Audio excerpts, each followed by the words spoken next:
Hello friends, welcome to ரின் சமையல். இன்றைக்கி நம்ம ரின் சமையல் சேனலில் இறால் வறுவல் இப்படி ஒரு தடவை செஞ்சு பாருங்கள். ரொம்பவே சூப்பராக இருக்கும். ஈஸியான ப்ரான் ஃப்ரை ரெசிபி இது. ரின் சமையல் சேனலை சப்ஸ்கிரைப் பண்ணிக்கோங்க. பக்கத்தில் இருக்க ஆல்ன்ற பெல்லைக்கான கிளிக் பண்ணி வச்சுக்கிட்டிங்கன்னா நான் போடுற வீடியோ உடனே உங்களுக்கு நோட்டிஃபிகேஷனில் வந்துடும். வறுவலுக்கு 1/2 கிலோ அளவு இறால் எடுத்திருக்கேன். ஓட்டு பகுதி எல்லாத்தையும் சுத்தம் பண்ணியாச்சு. மேலே நரம்பு இருக்கும், அதை எடுத்துடணும். இதே போல் எல்லா இறால்லையும் நரம்பு இருக்கும், அதை எடுத்துடணும். தண்ணி ஊற்றி 2-3 தடவை நல்லா கழுவி எடுத்துக்கலாம். நல்லா கழுவியாச்சு. இது கூட தேவையான அளவு மசாலா பொருட்கள் எல்லாத்தையும் சேர்த்துடலாம். 1/4 ஸ்பூன் அளவு மஞ்சள் தூள், மல்லித்தூள் 1 ஸ்பூன் சேர்த்துருக்கேன். கரமசாலா 1/2 ஸ்பூன், மிளகாய்த்தூள் 1 ஸ்பூன். காரத்துக்கு தகுந்த மாதிரி கூடவோ குறைவோ சேர்த்துக்கோங்க. நான் மீடியமாக தான் மிளகாய்த்தூள் சேர்த்துருக்கேன். இஞ்சி பூண்டு பேஸ்ட்டு 1/2 ஸ்பூன். தேவையான அளவு உப்பு. நம்ம சேர்த்துருக்க எல்லா பொருட்களையும் நல்லா மிக்ஸ் பண்ணி விட்டுறணும். நான் 1/2 கிலோ அளவு இறால் எடுத்திருந்தேன். நான் சேர்த்துருக்க மசாலா எல்லாம் கரெக்டாக இருந்தது. எல்லாத்தையும் நல்லா மிக்ஸ் பண்ணிடணும்.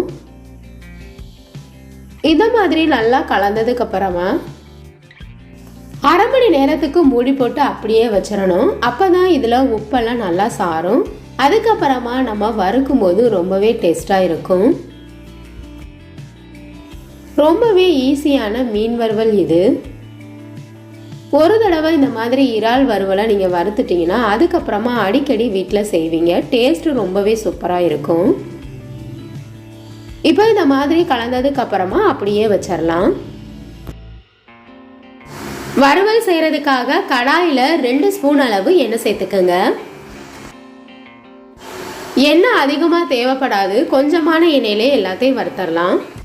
எண்ணெய் மட்டும் சேர்த்து தான் இந்த வறுவல் செய்ய போகிறோம்.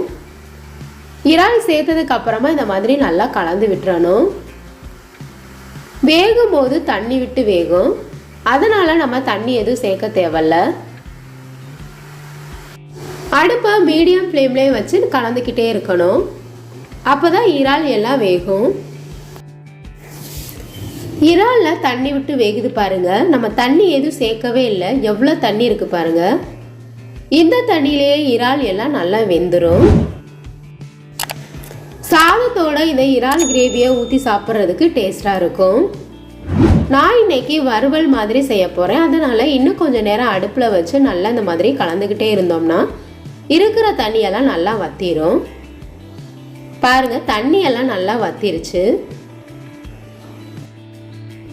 மசாலா பொருட்கள் எல்லாம் இப்படி ஒரு தடவை சேர்த்து செஞ்சு பாருங்கள். கடையில் வாங்கி சாப்பிட்ற இறால் சுக்கா போலவே இருக்கும். இது கூட 2 ஸ்பூன் அளவு எண்ணெய் சேர்த்துக்கணும். சேர்த்துட்டு நல்லா கலந்து விட்டுருங்க. நல்லா கலந்ததுக்கு அப்புறமா உப்பு காரம் எல்லாம் சரியா இருக்கான்னு செக் பண்ணிக்கோங்க. இது கூட 1 கொத்து கருவேப்பிலை சேர்த்துக்கணும். பிரான் வறுவல் சூப்பராக ரெடி ஆயிடுச்சு. இதே மாதிரி நீங்களும் ட்ரை பண்ணி பாருங்க. விருப்பப்பட்டால் பெரிய வெங்காயம் கூட சேர்த்துக்கோங்க, டேஸ்ட்டு நல்லாயிருக்கும். இதே மாதிரி நீங்களும் ட்ரை பண்ணி பாருங்கள். இந்த வீடியோ உங்களுக்கு பிடிச்சிருந்ததுன்னா ரின் சமையல் சேனலை சப்ஸ்கிரைப் பண்ணிக்கோங்க ஃப்ரெண்ட்ஸ். இறால் வறுவல் உங்களுக்கு பிடிச்சிருந்ததுன்னா மறக்காமல் ஒரு லைக் கொடுங்க ஃப்ரெண்ட்ஸ். கமெண்ட் பண்ணுங்கள், ஷேர் பண்ணுங்கள். பக்கத்தில் இருக்க ஆல்ன்ற பெல்லைக்கான கிளிக் பண்ணி வச்சுக்கிட்டிங்கன்னா நான் போடுற வீடியோ உடனே உங்களுக்கு நோட்டிஃபிகேஷனில் வந்துடும். Thank you friends.